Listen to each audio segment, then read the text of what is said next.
پچھلی پچھلی کلاس میں ہم نے یہ باب و ذکری ام سلیت پڑھا تھا۔ اس کے بعد باب و قتل حمزہ بن عبد المطلب، یہ والی روایت تھی، یہ لمبی تھی تو ہم نے یہ چھوڑ دی تھی۔ اور اس سے اگلے والا باب، باب ما اصحاب النبی من الجراح یوم احد، یہ باب کی 4 احادیث ہم نے پڑھ لی تھی۔ تو آج ہم انشاءاللہ العزیز حضرت حمزہ رضی اللہ تعالی عنہ کی شہادت کا واقعہ پڑھیں گے انشاءاللہ العزیز۔ تو کون پڑھیں گے جی؟ کس کی باری ہے آج عبارت پڑھنے کی؟ اگر میرے کلاس فیلوز کوئی آئے ہیں تو ٹھیک ہے، نہیں تو پھر میں پڑھ لیتا ہوں۔ ہاں جی، بسم اللہ کریں پھر۔ بسم اللہ الرحمن الرحیم۔ بسم اللہ الرحمن الرحیم۔ بسند متصل منا الى الامام الحافظ ابی عبداللہ محمد بن اسماعیل بن ابراہیم بن مغیرہ بن بردزبہ الجوفی البخاری رحمہ اللہ تعالی قال باب قتل حمزہ بن عبد المطلب رضی اللہ تعالی عنہ۔ جی، وبه قال حدثني ابو جعفر محمد بن عبد الله قال حدثنا جخير جخيب بن حجئی مثنى قال حجئی، حدثنا عبد یہ العزيز بن لفظ ہے حجئی، ہاں پہلے ہے حجئی بن المثنى۔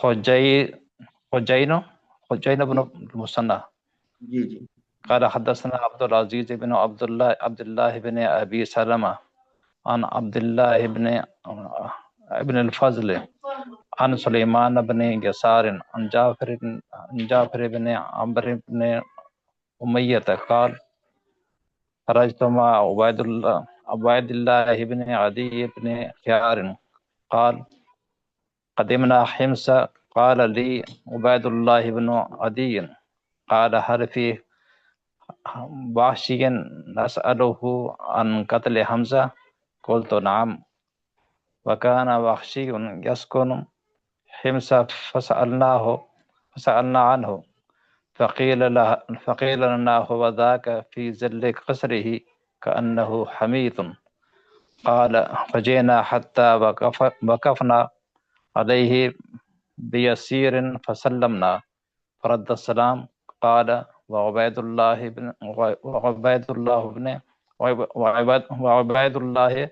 معتجر بعمامته ما يرى وحشي إلا عينيه ورجليه فقال عبيد الله يا وحشي أتعرفني؟ قال فنظر إليه ثم قال لا والله إلا أني أعلم أن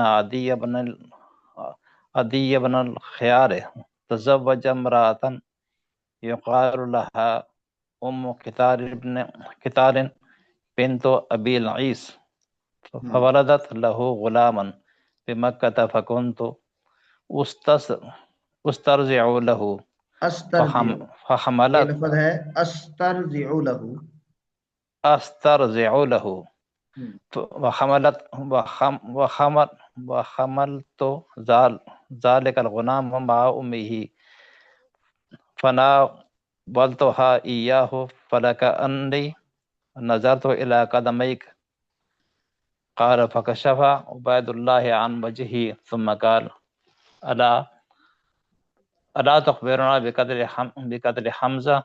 قال نعم إن حمزة قتل طعيمة بن عدي ابن خيار ببدر فقال لي مولاي جبير بن مطعم إن قتلت حمزة بعمي فأنت حر. قال فلما أن خرج الناس عام عينين وعينين جبل بحياء أحد بينه وبينه واد خرجت مع الناس إلى القتال فلما استفوا للقتال خرج سباع فقال هل من مبارز؟ قال فخرج إليه حمزة بن عبد المطلب فقال يا سبا يا ابن أم مار مقطعة البطور أتحاد الله ورسوله صلى الله عليه وسلم. قال ثم شد عليه فكان كأمس الذاهب. قال وكمنت لحمزة تحت صخرة فلما دنا مني رميته بحربتي فزعها في سلته حتى خرجت من بين بركي. قال فكان ذاك العهد به. فلما رجع الناس رجعت معهم فأقمت بمكة حتى فشا فيها الإسلام. ثم خرجت إلى الطائف فأرسلوا إلى رسول الله صلى الله عليه وسلم رسلا فقيل لي إنه لا يهيج الرسل. قال فخرجت معهم حتى قدمت على رسول الله صلى الله عليه وسلم فلما رآني قال أأنت وخشي؟ قلت نعم. قال أنت قتلت حمزة؟ قلت قد كان من الأمر ما قد بلغك. قال فهل تستطيع أن تغيب وجهك عني؟ قال فخرجت فلما قبض رسول الله صلى الله عليه وسلم فخرج مسيلمة الكذاب فقلت لا أخرجن إلى مسيلمة لعلي أقتله فأكافي به حمزة. قال فخرجت مع الناس فكان من أمره ما كان. قال فإذا رجل قائم في ثلمة جدار كأنه جمل أورق تأثر الرأس. قال فرميته بحربتي فأزعها بين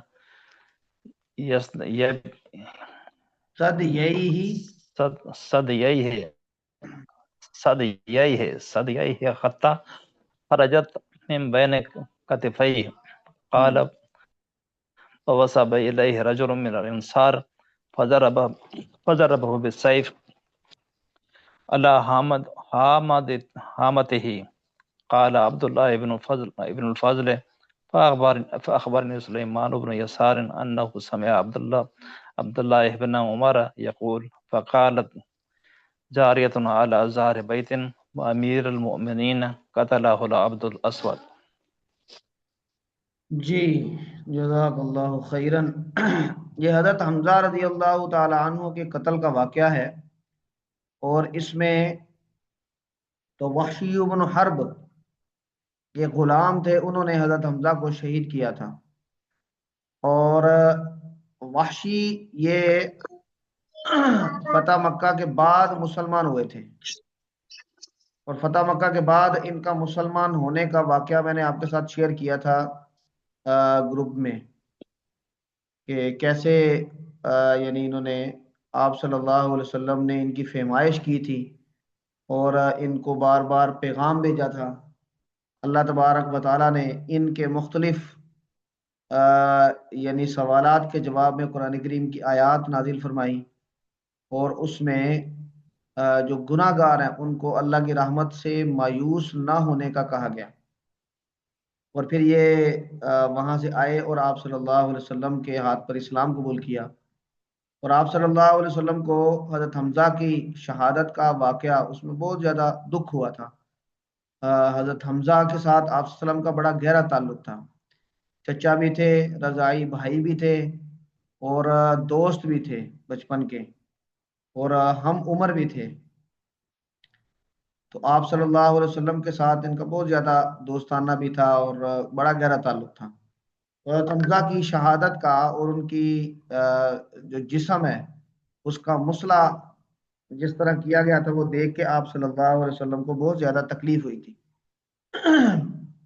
غزوہ احد کے موقع پہ جب وحشی اسلام قبول کرنے کے لیے آئے تو انہوں نے اسلام قبول کیا. آپ صلی اللہ علیہ وسلم نے پھر اپنی اس طبعی یعنی جو کیفیات ہیں ان کے زیر اثر ان کو یہ کہا کہ کیا آپ میری آنکھوں سے دور رہ سکتے ہیں؟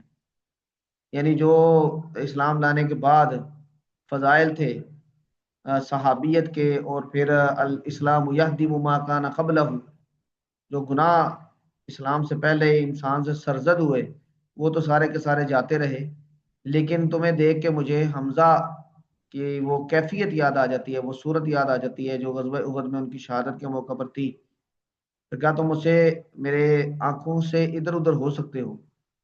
تو پھر وحشی کچھ عرصہ تک وہاں پر رہے تھے، آپ کی مجلس میں شریک ہوتے رہے، لیکن آپ کے سامنے نہیں بیٹھتے تھے، ایک طرف ہو کے بیٹھتے تھے جہاں پر آپ صلی اللہ علیہ وسلم کی نظر ان پر نہ پڑے۔ پھر وہ وہاں سے مدینہ منورہ سے چلے گئے، اور پھر مدینہ منورہ آپ صلی اللہ علیہ وسلم کے وصال تک واپس نہیں آئے۔ تو یہ واقعہ ہے، اس میں دو تین واقعات اس حدیث میں جمع ہیں۔ ایک عبید اللہ ابن عدی، ان کا وحشی کے ساتھ جو تعلق تھا خاندانی، اور وحشی کا جو یعنی قیافہ شناسی تھی یا اس کی یادداشت تھی، ایک تو اس کا تذکرہ ہے، دوسرا تذکرہ حضرت حمزہ کی شہادت کا ہے، پھر وحشی کے قبول اسلام کا ہے، اور پھر وحشی نے حضرت حمزہ کے قتل کو کیسے بیلنس کیا مسیلمہ کذاب کو قتل کر کے، تو اس کا تذکرہ ہے کہ انہوں نے کیسے حضرت حمزہ کی شہادت کے بدلے میں ایک بڑے اسلام کے دشمن کو قتل کر کے تو گویا کہ اپنی تسلی کا بھی سامان کیا، اور اپنے لیے ایک قسم کی وہ جو یعنی دلی طور پہ بے اطمینانی ہے اس کو سکون پہنچایا۔ تو یہ چار واقعات اس حدیث میں مذکور ہیں۔ تو اس حدیث کے راوی ہیں جعفر بن عمر بن امیہ الزمری، یا عمر بن امیہ الزمری کا ذکر پہلے آیا ہے بیر معونہ کے واقعے میں، جو ہم نے غزوہ بدر کی بات پڑھا تھا، غزوہ بدر کے روایات میں۔ تو یہ بیر معونہ کے واقعے میں جو بچ جانے والے لوگ تھے یہ ان میں سے تھے، اور پھر انہوں نے دو آدمیوں کو قتل کیا تھا، آگے اس کا تذکرہ بھی آئے گا۔ تو ان کے بیٹے ہیں جعفر، وہ روایت کرتے ہیں کہ خرجت مع عبید اللہ بن عدی بن الخیار، یہ میں عبید اللہ بن عدی بن خیار کے ساتھ نکلا، فلما قدمنا حمصا، جب ہم حمص پہنچے تو عبید اللہ بن عدی نے مجھے کہا حل لک فی وحشیین، کیا وحشی کے ساتھ ملاقات میں کوئی دلچسپی ہے؟ حل لک فی وحشیین نسألہ عن قتل حمزہ، تو ہم ان سے حمزہ کے قتل کے بارے میں پوچھیں گے۔ تو کہتے ہیں میں نے کہا ہاں جی چلتے ہیں۔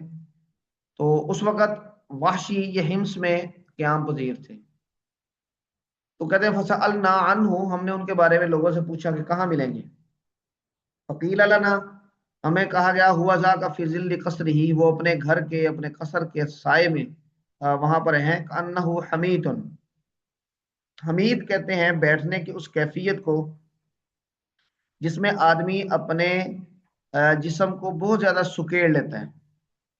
تو اس کا ترجمہ کیا جاتا ہے جیسے کپا تھے، کپا ان جیسے ایک بڑا سا مرتبان ہو اور وہ ایک جگہ پہ ایسے سیدھا کھڑا رہتا ہے، تو اس طرح یہ بیٹھے ہوئے تھے اور انہوں نے اپنے ٹانگوں کو سکیڑا ہوا تھا، اور یہ کیفیت تھی ان کے بیٹھنے کی، حمید۔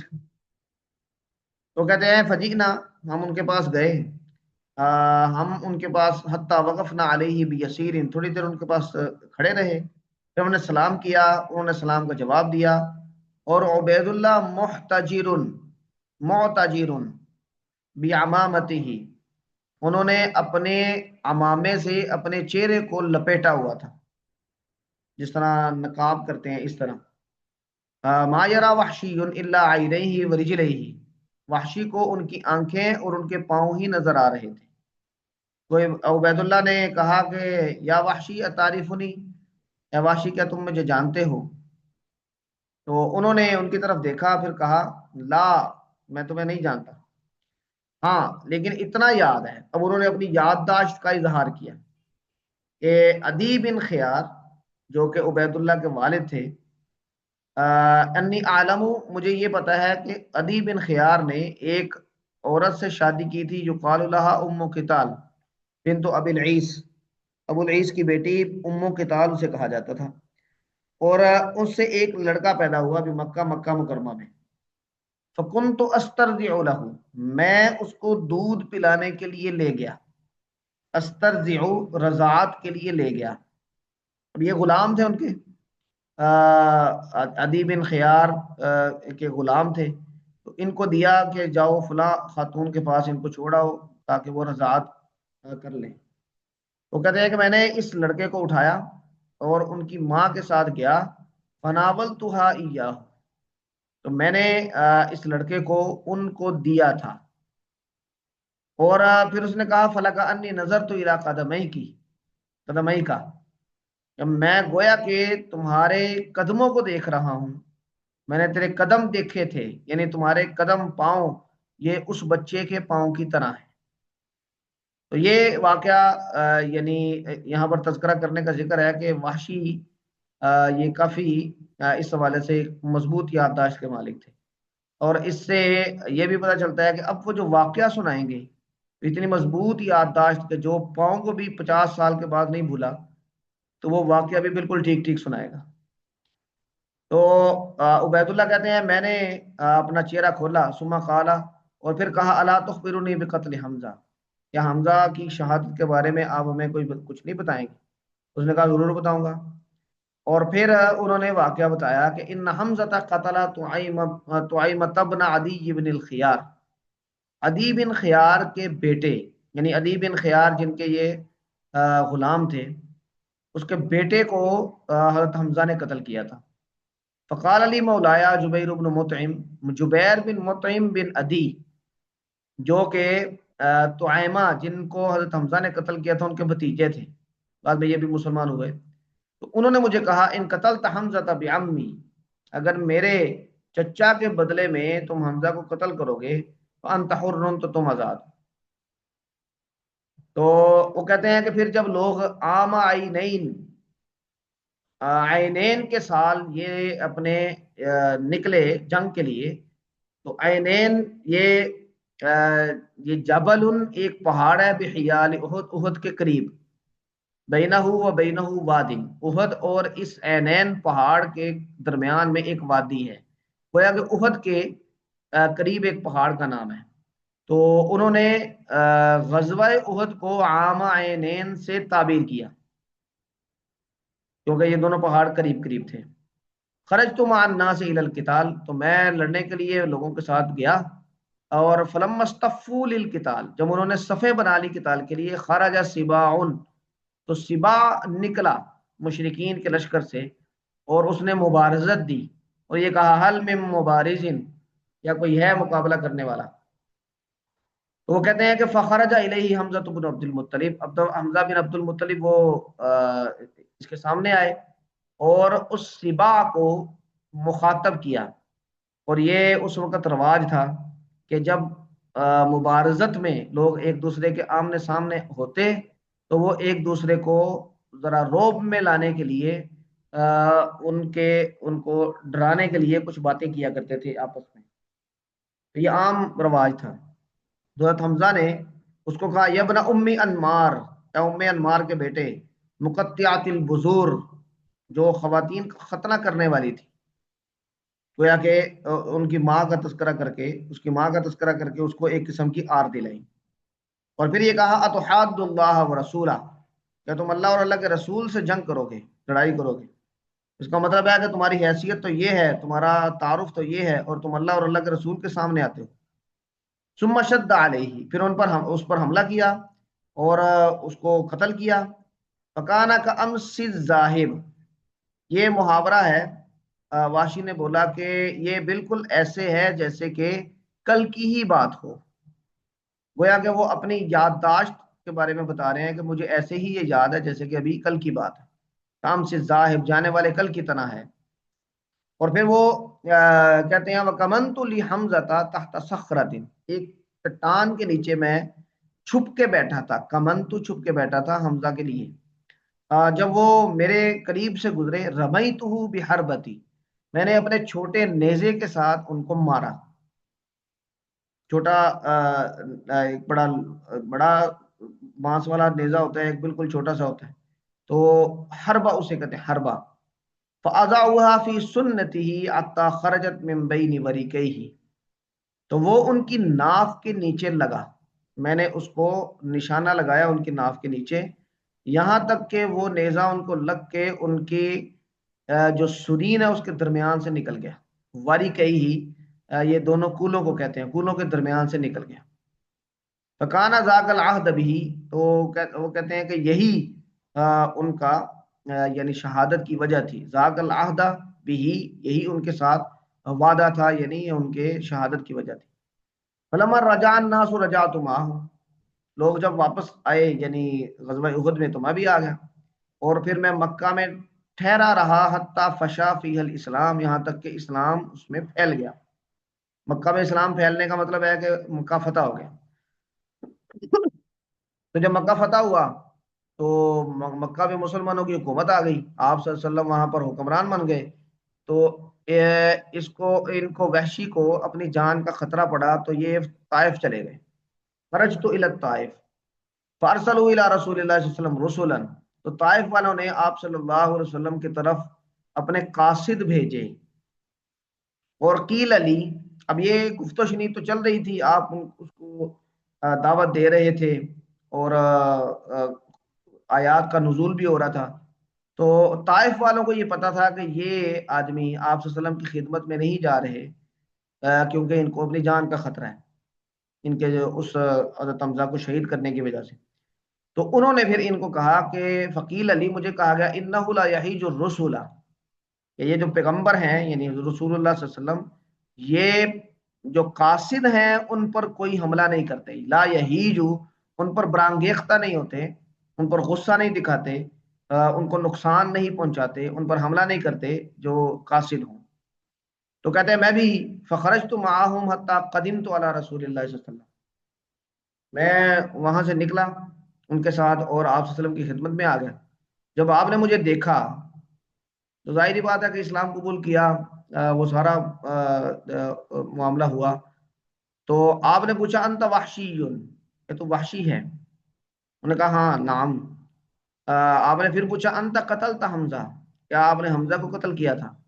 اس نے کہا قد کان من الامر ما بلغک، وہی معاملہ ہے جو آپ تک پہنچا، یعنی آپ جس بات کی آپ کو اطلاع ملی ہے وہ بالکل ٹھیک بات ہے.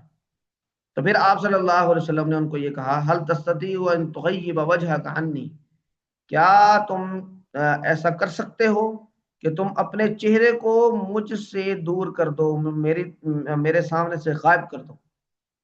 تو کہتے ہیں کہ فخرجت، میں وہاں سے چلا گیا. جب رسول اللہ صلی اللہ علیہ وسلم قبض رسول اللہ صلی اللہ علیہ وسلم دنیا سے رخصت ہوئے تو مسیلمہ بن کذاب نکلا. تو میں نے اپنے آپ کو کہا لأخرجن الی مسیلمہ، میں ضرور جاؤں گا مسیلمہ کی طرف، لعلی اقتلہ فاقافی بہ حمزہ، شاید کہ میں اس کو قتل کر دوں اور میں حمزہ کے اس کے بدلے میں حمزہ کی قتل کی کو بینس کر دوں، کو برابر کر دوں، اقافیہ مکافات کر دوں. تو کہتے ہیں فخرجت مع الناس فکان من امرہ ما کان، میں لوگوں کے ساتھ نکلا اور ان کا معاملہ جو تھا وہ تھا، یعنی مسلمہ کے ساتھ جو جنگ ہوئی یمامہ میں تو وہ سارا معاملہ جو واقعہ تھا وہ تو سب کو پتہ ہے. فَإِذَا رَجُلٌ قَائِمٌ، تو میں نے دیکھا کہ ایک آدمی کھڑا ہے، فی سلمت جدار، ایک دیوار کے یعنی جو خالی جگہ ہوتی ہے اس میں، یعنی کوئی پناہ لے کر دیوار کے ساتھ کھڑا تھا. کَأَنَّهُ جَمَلٌ اورق، گویا کہ یہ بہت بڑا یہ یعنی اونٹ ہے، اس کی جسامت کی طرف اشارہ کر رہے ہیں. سائر الرأس، اس کا سر کے بال بکھرے ہوئے تھے، یعنی اس کی حیات ایسی تھی کہ جنگ کی وجہ سے وہ ایسے اونٹ کی طرح لگ رہا تھا اور اس کے بال بکھرے ہوئے تھے.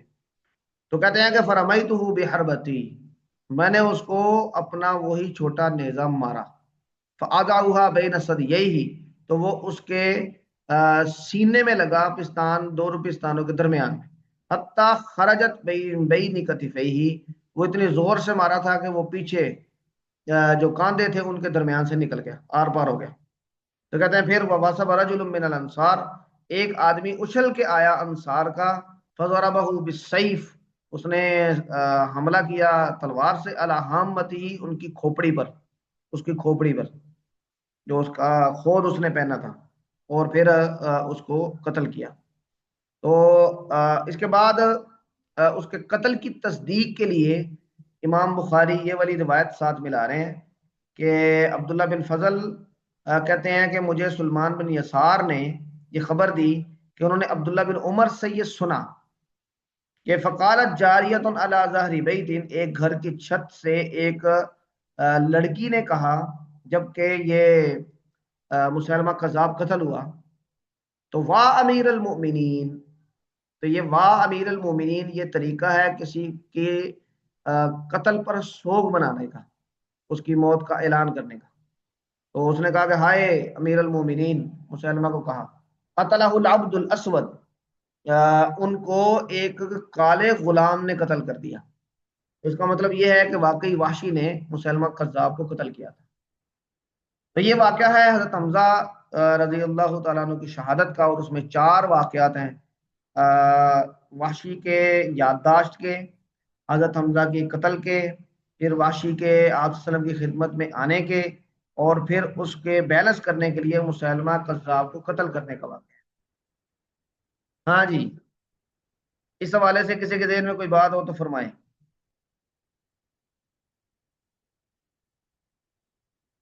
واضح ہے؟ تو اگلی روایت پڑھیں جی، یہ والی 25 نمبر باب کی۔ ہاں جی،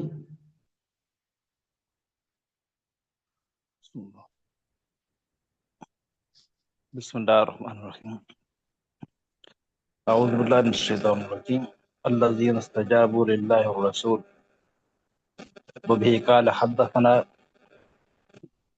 محمد حدثنا أبو معاوية عن هشام عن أبيه عن عائشة رضي الله تعالى عنها الذين استجابوا لله والرسول من بعد ما أصابهم الكرح للذين أحسنوا منهم واتقوا أجر عظيم.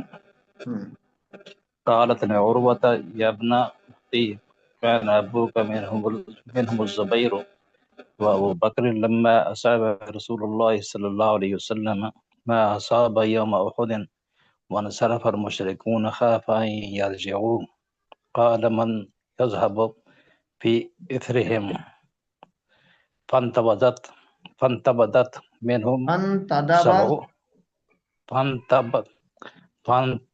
فانتدب منهم 70 رجلا قال كان فيهم أبو بكر والزبير.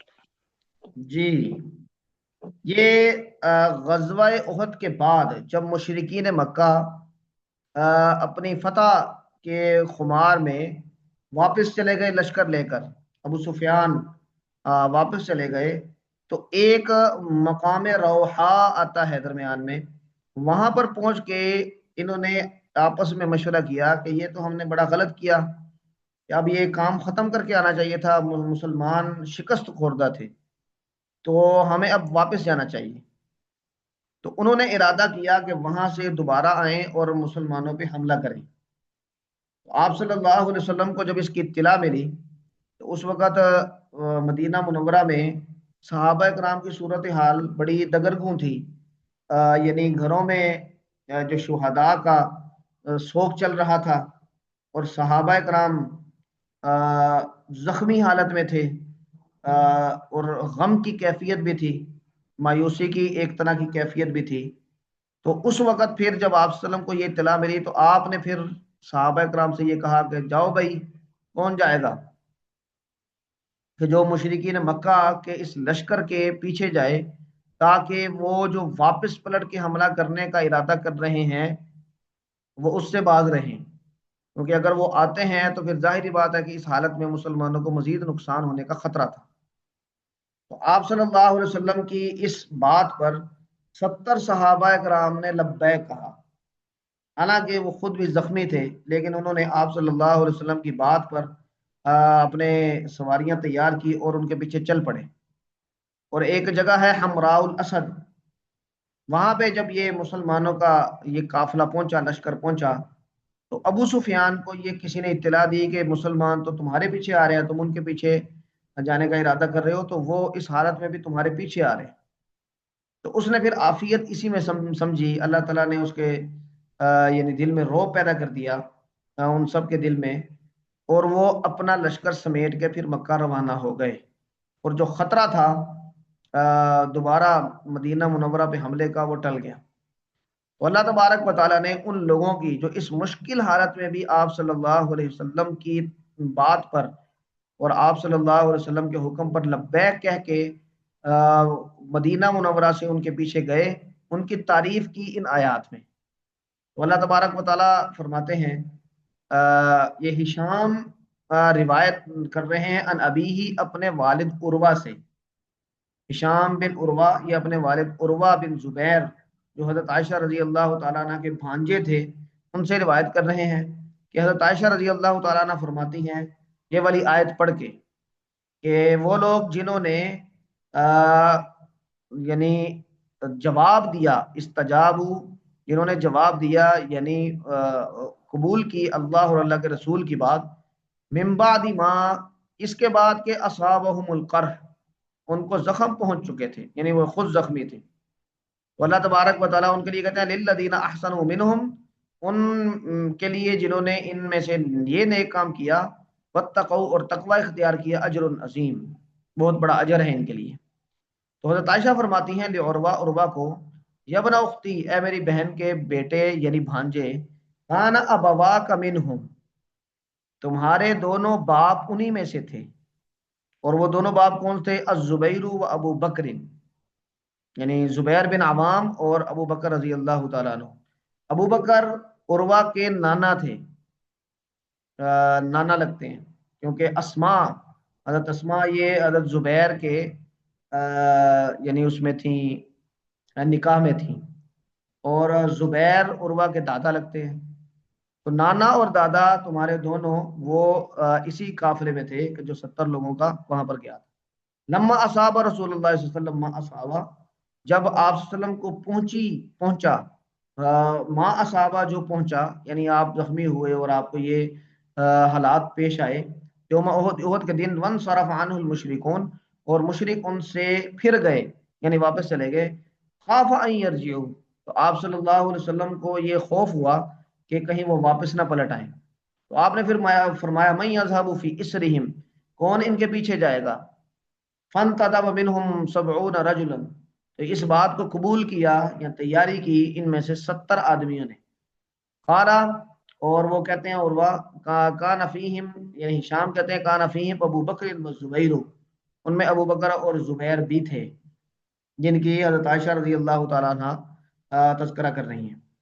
تو یہ ایک فطری سی بات ہے کہ آباء و اجداد کے جو کارنامے ہوں اور وہ کارنامے بھی یعنی اسلام کے لیے ہوں، تاریخی کارنامے ہوں، تو اگلی نسلوں تک منتقل کرنے کی خواہش ہوتی ہے۔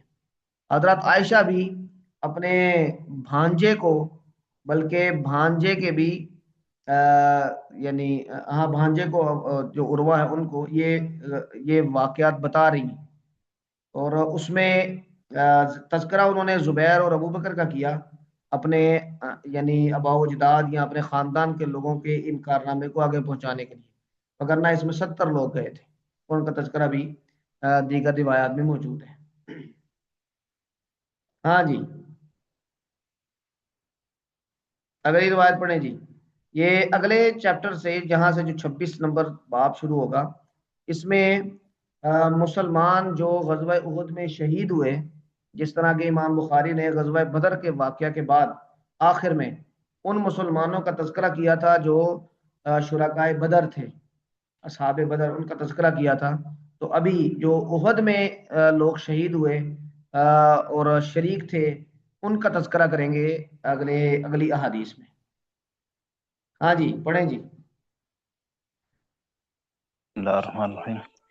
من قتل من المسلمین یوم احد منہم حمزہ بن عبد المطلب والیمان والنضر انس ابن بن انس النضر والنضر بن انس